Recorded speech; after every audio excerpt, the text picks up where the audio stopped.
Hello and welcome to the March 4th Patreon live stream from my studio. I'm working on the nest scenes, as you can see here. I have a song that you heard those of you who watched last month's stream. I've been working on that, and I'm going to show you a few things. One is kind of my process, One is my process for exposure sheets and how I go about preparing to do the lip sync. Well, in this case, beak sync, because I don't really have lips. And show you the shots that I've done. So hopefully everything's working. Double check the sound, double checked everything. So I'm going to first, let's see, what I want to show you first. Maybe first I'll show you what I've managed to do. I've got 3 of the synced shots now ready, and I'll just play them for you. And I've made a new exposure sheet. I've made a new, well, I've done that too. I've made a new animatic because the animatic I had before was done before the music, and now I've made a new animatic with some new ideas. So I will just play that for you and hope you will enjoy that.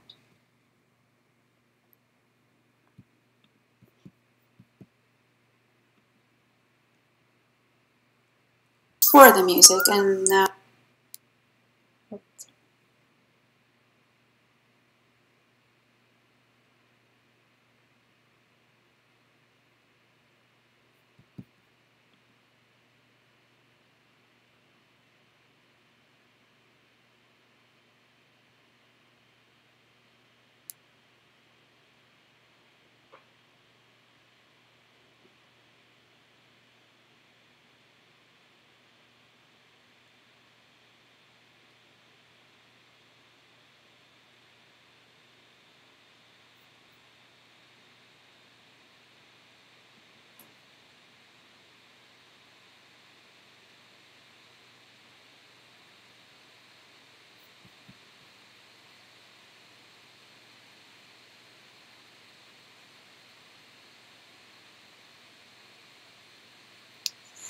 so this shot is the one I'm working on now. Behind me. This is a brand new one that I added.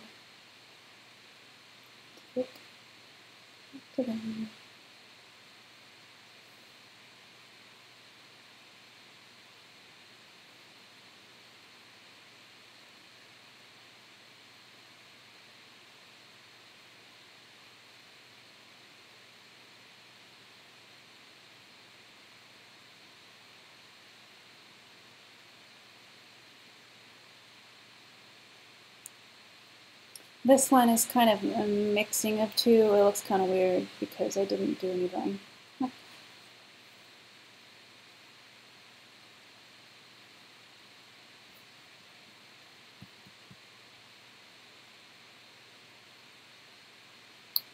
And then that won't actually be so tiny on the screen.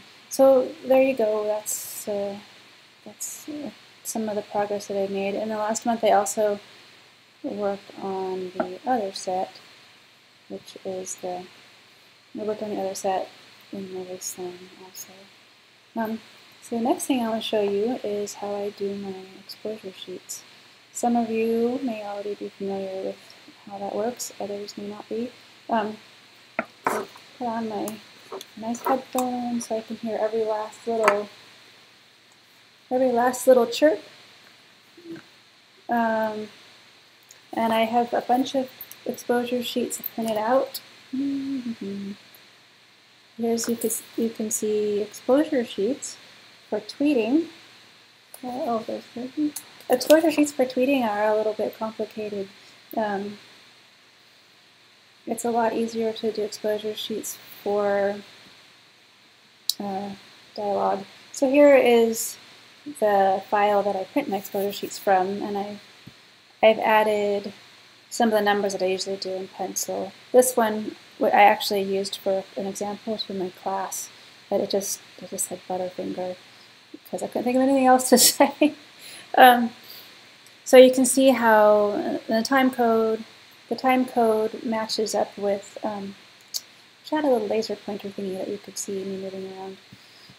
There probably is one, I just don't know how to use it. So get to the right program. Numbers. There we go.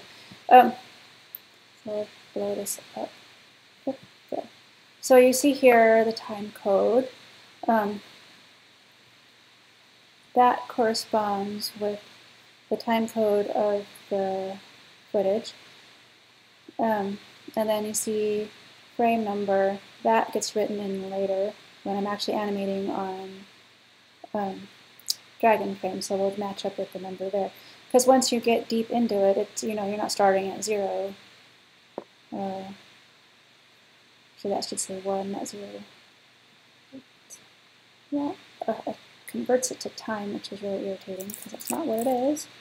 2 times. And then I'm handwriting it. I actually will write to the left of the column rather than right there. But those are little things. So what I use, the other half of it is the Premiere file.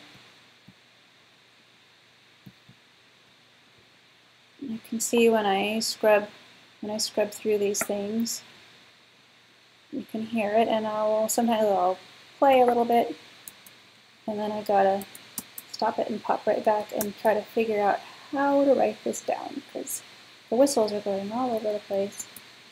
Up, down, up, down, up, down. In some areas I've used little arrows and there's little X's for when it starts. It's very time consuming, so I'm still working on it. And then I have the old animatic up here, which doesn't quite match what I'm doing now. And a musician, Carrie, sent me, I was having so much trouble working out which creature was singing in the duet that I asked her to send me the tracks separate just for me to work out the exposure sheet for it. So,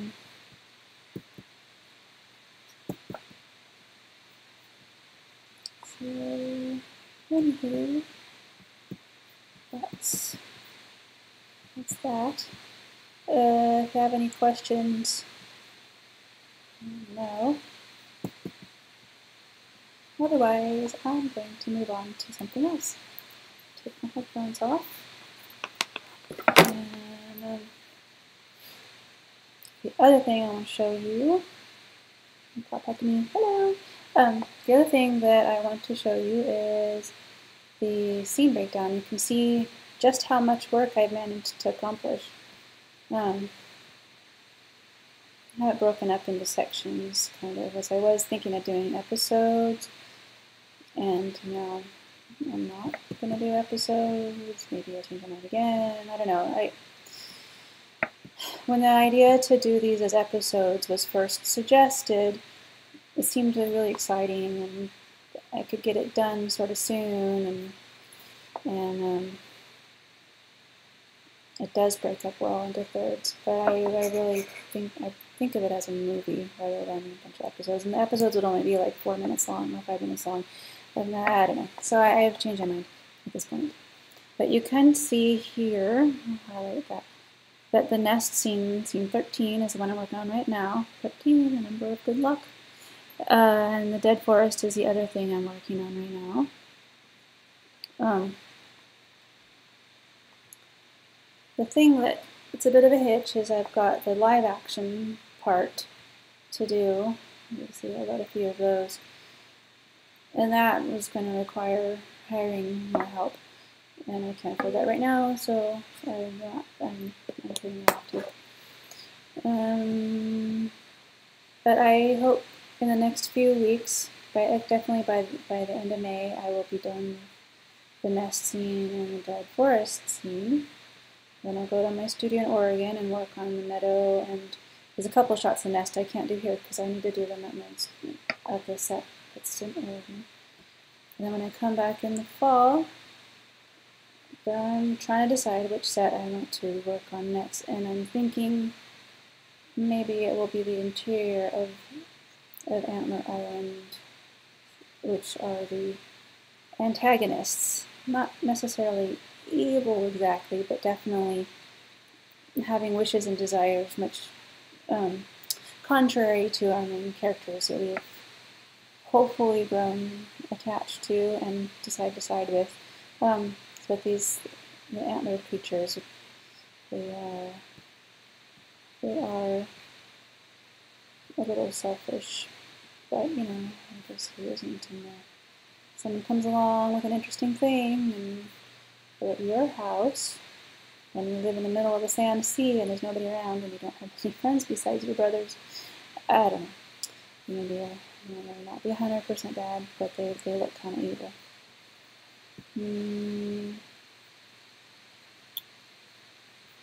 Oh, I have questions. Let's see. From the inner below, is your puppet in the nest holding a real egg? A real red egg? If so, it seems fragile with which to work. In fact, it is very, very fragile. Here. Let me switch back to since I haven't started shooting on this because I'm actually still finishing the exposure shoot for it. I have it set up, the camera set, everything's set. So the thing that's frightening about, I'm sorry, I'm getting a little distracted from answering the question. But I discovered that this shot is like 33 seconds long, and I don't know if I can finish that in a day, even if I start really early in the morning. So that's where I've got the one creature coming up in the nest, so that if I can't get 33 seconds done, then I'll have a little to cut something else and cut back. But anywho, so I'm not going to start today because I'm still working on the exposure sheets, and I'm really exhausted because I animated yesterday. But anyway, the egg, it's held there in magnet, but I don't want to pull on the, I'm not pulling on the egg specifically. It's stuck, really stuck to the magnet. The magnet's stuck to the side. So I have a stuff sticking out of the egg. Come on, light up. There we go. The stuff sticking out from the egg. There's a, I think I showed you maybe this last month. There's a T-nut and then some bolts, and it's just basically bits of metal I've got sticking out in order to stick to the magnet. And I never pull on the egg to take it off. I will wrap my fingers around here and pull on the metal with my fingers between the two metal bits. Because if I had a mishap. I had a mishap with this egg. Oh, and the rest of the question was, it's a regular chicken egg, but it's been painted with acrylic paint. I had a mishap. As you can see, I was trying to work out how to use magnets to hold the egg and how to anchor the egg. So I had a magnet in here because there was already the opening where they'll got all the stuff out of the egg. And I had a magnet in there, and I would put a magnet on the outside, and of course the magnets have 12 pounds of pull, and this is just an eggshell. So the egg broke. But this egg will come in handy when the hatching happens, because I just can kind of swap out an egg. So I can keep my nice non-squished egg in case I have to reshoot something. Though I avoid reshooting as much as possible. So, you know, my shots may not always be perfect, but I find when I have to reshoot something, there needs to be a really serious flaw. Because often whatever goes wrong to make me reshoot something can happen again. So, yeah. Okay, oh, there was one more question. And do I have any upcoming screenings of my work? I do. If you're in Kansas City, you can see it on April 6th at a short, Dream of Dolls Dancing, my short film, Letter of the Dreams from Seed in the Sand, will be playing at the First Friday Festival, April 6th. Other than that, there's a festival that I've been informed I'm a semifinalist for, but I haven't heard anything, so can't announce that. May never announce it. I don't know if I'll hear from them. You know, I just enter a few festivals. It gets really expensive entering festivals, and rejections you build up. I just enter a festival every so often with the Dream of Dolls Dancing. So, anywho, that's about all I had planned to show you guys. And I think I might say goodbye, unless there's another question. Any other questions? There's such a delay that when I ask that, by the time you see that I'm saying any more questions, if you ask a question, it'll be too late. I think there's like a 2 or 3 minute delay at this point. So yeah, there's this one. Let's go back to this one just to get to the right program. Click. There we go. Yes, I'm really excited about this first little bit, which for you Patreon supporters, you can watch a clip of this first shot that I have made available to you through an unlisted link, which maybe you already noticed, and if you didn't, just go look at the feed of posts, and you'll find a post to the first shot. And these others are just on my computer and my backup disks and everything.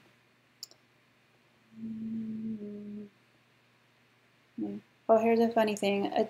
I guess goes into my not reshooting things. If you see that kind of brown thing to the left, so when I'm shooting on Dragon, there's the feed, which is a low resolution file, and that's what I see mostly when I'm shooting. And then there's the actual thing, which then has a lot more depth of field, because the feed is based on the f-stop being, the iris for the f-stop being completely open, and so there's very little depth of field, but then the actual shot has depth of field. So I didn't notice this brown thing over in the corner until I was editing, putting that on the timeline. I was like, oh my god, is there a flaw? What is that? And I come down and look, and it's actually just a stick from the edge of the nest sticking out in the frame. So I'm not going to reshoot it. I'm so happy with the way the shot came out. So I just made a little vignette. As you can see, the kind of shadows on the shadows along the edge. I made a little vignette, and I really like this vignette, so it's inspired me on the shot that I'm doing now. I'll probably do a bit of a vignette, because the nest being kind of half a nest, it doesn't represent exactly what it'd be like if you were, if there's a camera in that nest, there would be a little bit more shadow on the edge anyway. So the vignette will be adding shadow that should be there that isn't really. So, okay, I'm gonna check for questions and then. Yep. All right. Well, thank you so much for watching, and thank you for all your support. And have a great month. I'm going to work really hard, and I'll show you something in April. Alright, so have a good bye.